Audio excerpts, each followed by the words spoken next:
नमस्कार, मैं हूं आपके साथ मयंक। तो देखिए, पिछले 24 घंटे में अमेरिका को लगे हैं दो बड़े झटके। एक तो समंदर के बीच दो अमेरिकी जहाज आपस में टकरा गए और उसके बाद दोनों जहाज़ों को नुकसान हुआ। ये अपने आप में अमेरिका के लिए एक शर्मसार करने वाली खबर आई।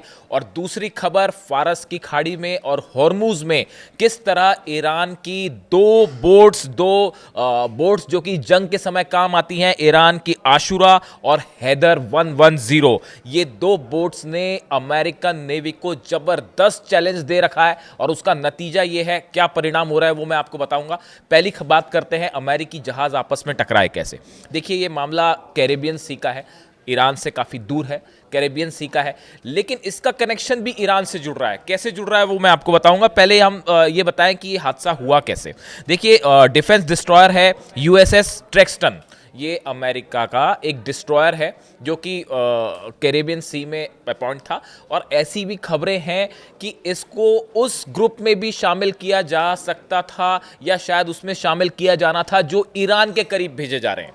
यानी ईरान, देखिए, एक तो अमेरिका ने ये अनाउंस कर रखा है, डोनाल्ड ट्रंप ने, कि एक और एयरक्राफ्ट कैरियर आएगा। और ऐसा जो अंदेशा है कि यूएसएस गेराल्ड आर फोर्ड जो है ये ज्वाइन करने वाला है अब्राहम लिंकन को। यानी एक सिर्फ अब्राहम लिंकन कुछ नहीं कर पाया, ईरान का कुछ नहीं बिगाड़ सकता, तो अब दूसरा भेजने की भी जरूरत पड़ गई है। ये अपने आप में बताने के लिए काफी है कि ईरान की नेवी क्या टक्कर दे रही है।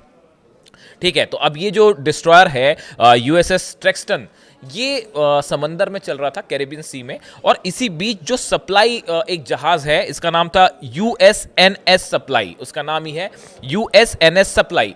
समंदर के बीच इस डिस्ट्रॉयर पे तेल रिफ्यूलिंग का काम हो रहा था, तेल भरा जा रहा था। देखिए, समंदर में और आसमान में अमेरिकी जेट्स सब तरफ हैं और वो रिफ्यूलिंग के काम होते हैं। लंबी जब दूरी जानी होती है तो बीच में रिफ्यूलिंग कर रहा था। इसी दौरान कुछ बैलेंस बिगड़ा या जो भी मिसकम्युनिकेशन हुआ और दोनों जहाज आपस में टकरा गए। दोनों जहाज़ों को खासा नुकसान भी हुआ और कई लोग उसमें जो नौसैनिक सवार थे वो कई घायल भी हुए, जो अस्पताल में भर्ती हैं, उनका इलाज चल रहा है।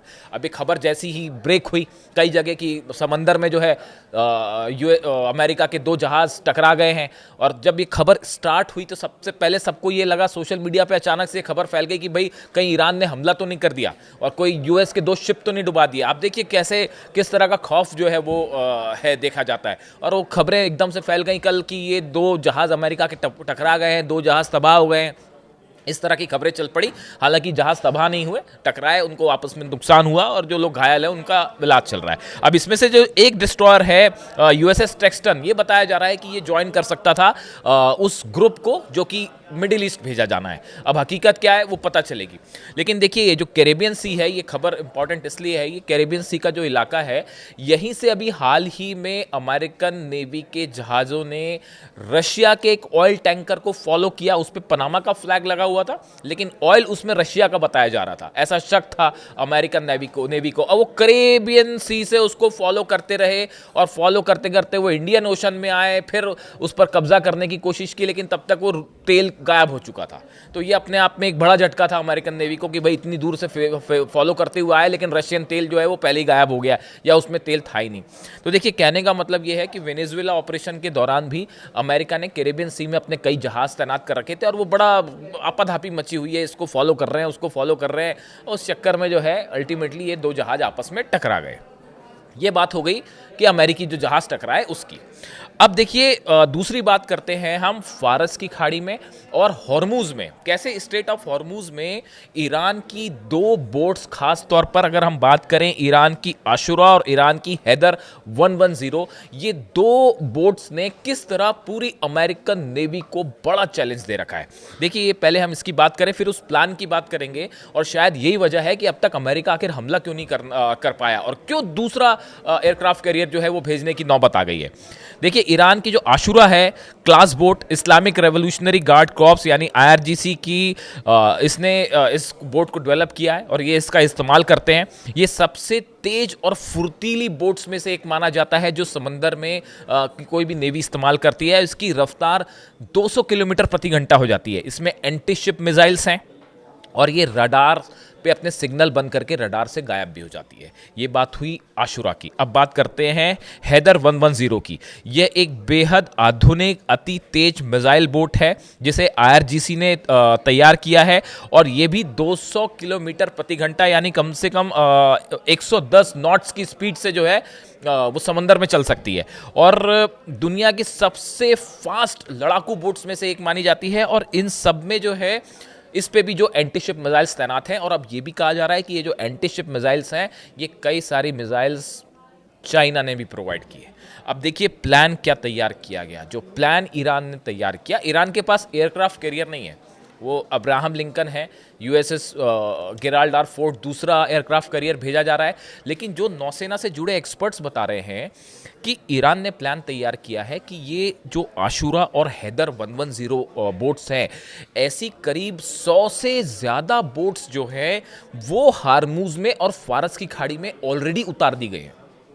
बाकी कितनी है उसकी मैं बात नहीं कर रहा हूं, जो ऑलरेडी हॉर्मूज में और फारस की खाड़ी के आसपास जो है उतार दी गई हैं 100 से ज्यादा बोट्स। इन सब में एंटी शिप मिसाइल्स लगी हुई हैं।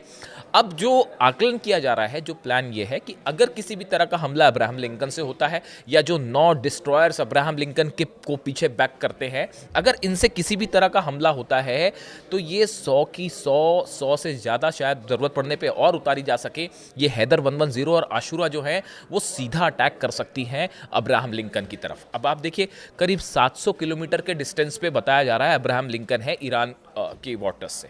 700 किलोमीटर बहुत ज़्यादा डिस्टेंस नहीं है, और ऐसे हालात में अगर 200 किलोमीटर प्रति घंटे की रफ्तार से आप देखिए कि 100 बोट्स एक साथ आगे बढ़ें, सब में एंटी शिप मिसाइल्स हैं और सब एक साथ मिसाइल्स फायर करें, तो बताया जाता है कि ईरान के डिफेंस को उसको अमेरिका के जो डिफेंस हैं उसको रोकना मुश्किल हो जाएगा, और अब्राहम लिंकन को बचाना यहाँ पर मुश्किल हो जाएगा। देखिए ये इस तरह का प्लान पहले भी एक बार आजमाया जा चुका है, जिसमें कई बार जहाज़ों को बड़ा नुकसान देखा गया समंदर में, और इसको एक प्लान खास तौर पे इस प्लान के रूप में जाना जाता है इसको। और देखिए इसके साथ अगर बैक हो जाए ड्रोन्स का भी और मिसाइल्स का भी। अब आप देखिए समंदर में, अरे फारस की खाड़ी और हॉर्मूज का वो इलाका है जो ईरान का अपना घर है, ईरान किंग है वहाँ का। आप वहाँ की एक एक चीज़ चप्पे चप्पे से ईरान वाकिफ है। वहाँ पे जाके उसको हराना जो है वो ऐसा है कि शेर की मान में जाके शेर से लड़ना उससे आसान मुश्किल काम है, मतलब उसी की तरह है वो, कि आप जो है शेर की मान में घुसें और उसको चैलेंज करें, उससे लड़ें, मुश्किल हो जाएगी अमेरिका के लिए।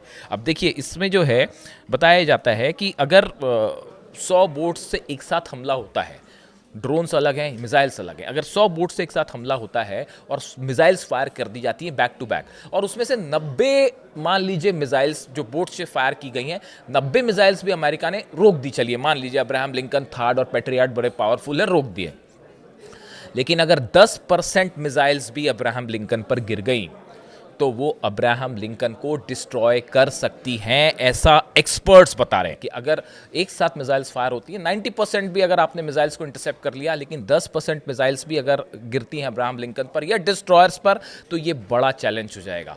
और देखिए यही वजह है अब तक कि एक अब्राहम लिंकन अपने आप में बताया जाता है कि चलता फिरता जो है वो पूरा युद्ध का मैदान है। उसमें तरह तरह के फाइटर जेट्स हैं, 90 तो उसमें F-35 और F-16 जेट्स हैं, मिसाइल्स हैं, टॉमहॉक मिसाइल्स हैं। इतना सब होने के बाद भी एक अगर एयरक्राफ्ट कैरियर देखिए हिम्मत नहीं कर पाया अमेरिका हमला करने की। अब गेराल्ड आर फोर्ड भी भेजा जा रहा है, और ये भी कहा जा रहा है कि शायद एक तीसरा एयरक्राफ्ट कैरियर भी पीछे से आएगा। लेकिन जो बात तय है वो बात तय ये है कि अमेरिका ने अपना डिप्लॉयमेंट और बढ़ा दिया है, खासकर नेतन्याहू और ट्रंप की मुलाकात के बाद।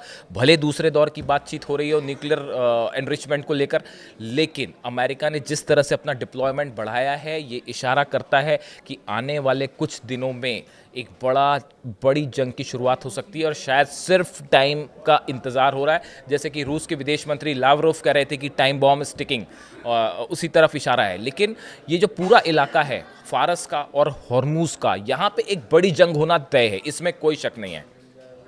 ये बात अमेरिका भी अच्छे से जानता है कि यहाँ ईरान को चैलेंज करना मुश्किल है, और अगर ईरान कभी भी कुछ भी कर सकता है। यही वजह है कि अपने शिप्स को आदेश दिया अमेरिका ने कि यहाँ से जो कमर्शियल शिप्स जा रहे हैं खासकर होर्मुज से, वो जो है ईरान की सीमा से, ईरान के वाटर्स से दूर रहें। और अगर किसी तरह का कोई अटैक होता है ईरान की तरफ से या ईरान कोई कैप्चर करता है तो आप उसको किसी तरह का रिटेलिएशन ना करें, उसको प्रोटेस्ट ना करें। यानी आप देखिए कितना बड़ा खौफ है हुर्मुज के इलाके में और फारस की खाड़ी में।